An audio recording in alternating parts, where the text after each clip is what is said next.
Yeah. What do you think about the animation for Sakamoto Days, by the way? I know a lot of people are like, they want it to look like fucking Demon Slayer. Demon Slayer? No. Demon Slayer. Okay. First off, to address this is a tangent. Demon Slayer doesn't look good to begin with. Oh. I fucking thought Demon Slayer looked like shit. You don't like the Vaseline animation? The Vaseline.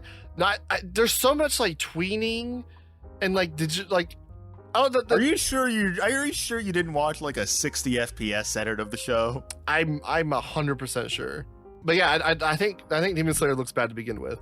That's my hot take of the episode, I guess. If Sakamoto was not already a hot take. Sakamoto, I feel like it's consistent and it looks fine.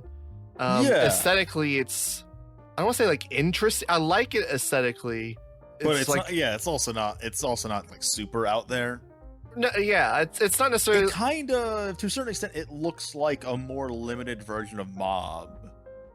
I kind of see it, like that kind of like grungy look. I think, like the kind of like their approach to like colors and the way characters integrate with the background reminds me of Mob. Mm-hmm. Character animation is obviously handled in a very different way, though. It's definitely not on that level. Which, like, if something is not necessarily like the best animated, it doesn't necessarily like hurt the show. It just doesn't necessarily help it for me. I guess like Jujutsu Kaisen's like a good example. Like that was one where I wasn't necessarily like, oh my god, the story is so gripping, but the fights were like executed on a level that I was able to engage with them in that way. Like it's just the fights and like the aesthetics of it and the animation. Obviously, you want them married together like a Mob Psycho, where it's like it's great animation with like the pathos and the writing. Because Sakamoto is kind of very simple, if the fights were like better executed, I would be more engaged with it like episode to episode, if that makes sense. Yeah, I agree. I mean, obviously it can be interesting. You have something like a Mob Psycho or an Osama ranking. We have these like really, really like insanely well animated fights, but for me it's also just interesting to see how things kind of like they're able to do things, they're able to execute things in a way that is very limited, but I think those limitations and the way they kind of like can work within them, you know, what's like the Orson Welles quote, like the like absence of limitations is the enemy of art or whatever. So seeing how they're able to get around certain things or makes things seem like they're moving without actually having them move all that much is, to me, I think in some ways arguably more interesting than just seeing like straightforward really good animation. If you think about it, it's just the background moving. It's just a drawing of a hand doing this, and the background is moving and tracking in a way that makes you believe. The character's not really doing anything interesting in this whole scene, but it's just like the feeling and the flow and being smart about their pencil mileage. I guess I don't engage with it in that way. I do like appreciate that at times. Like I do like the Fable was that way. Like the Fable is very limited in its animation. And I thought that it was directed well enough that like it kind of synthesized with that, where it kind of just felt like a 90s television show.